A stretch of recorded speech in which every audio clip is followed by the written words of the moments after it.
পর্যন্ত যে শেখ বাক সরলীকরণ প্রকল্প, এই প্রকল্পের জন্য 8টি পয়েন্টে এই বাক সরলীকরণ করা হবে রাস্তাটাকে প্রশস্ত করার জন্য, যাতে যান চলাচল স্মুথ হয়, তারপরে অ্যাক্সিডেন্টের মাত্রা কমে যায়।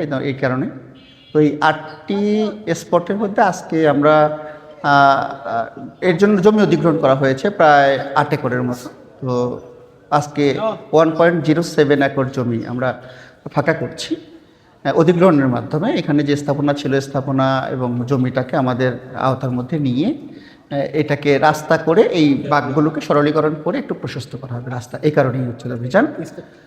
এই জায়গাটি স্থাপনার সংখ্যা আজকে মূলত আমাদের 2টা মৌজাতে প্রায় 22টি কাঁচা, আধা পাকা, পাকা স্থাপনা অপসারণ করবো আমরা।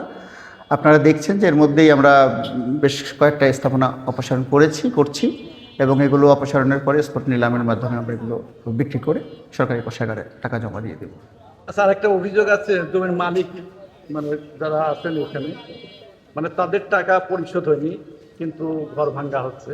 আচ্ছা, এইটা একটা অধিগ্রহণ প্রক্রিয়ায় যেভাবে কাজটি হয়ে থাকে, বেসিক্যালি রাষ্ট্র অধিগ্রহণ করে বা সরকারের কোনো একটা কর্তৃপক্ষ অধিগ্রহণ করছে। আমরা যেমন সড়ক ও জনপথ বিভাগ থেকে আমরা এই অধিগ্রহণটা করছি।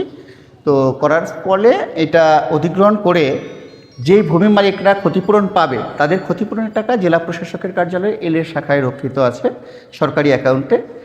অধিকাংশ ভূমি মালিকরা এবং স্থাপনার মালিকরা তাদের ক্ষতিপূরণ পেয়েছে। এগুলোর এই জমির যে মৌজা রেট অনুযায়ী তাদের যেই টাকা প্রাপ্য, মানে মূলত প্রকৃত দামের 3 গুণ ক্ষতিপূরণ বেশি দেওয়া হয়। এটা সরকারি নিয়ম অনুযায়ী সরকার দিয়ে থাকেন। অধিকাংশ ভূমি মালিকরা তাদের ক্ষতিপূরণ পেয়েছেন।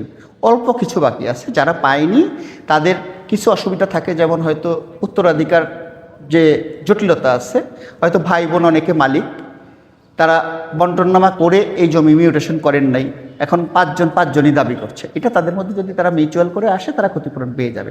এইটা একেবারেই নমিনাল লেভেলে হয়তো অল্প কয়েকজন বাদ গেছেন, আর প্রত্যেকে পেয়ে গেছেন। এটা তাদের ব্যক্তিগত জমি সংক্রান্ত জটিলতার কারণে এটা নিষ্পত্তি হয়ে আসলে তারা পেয়ে যাবে। Thank you.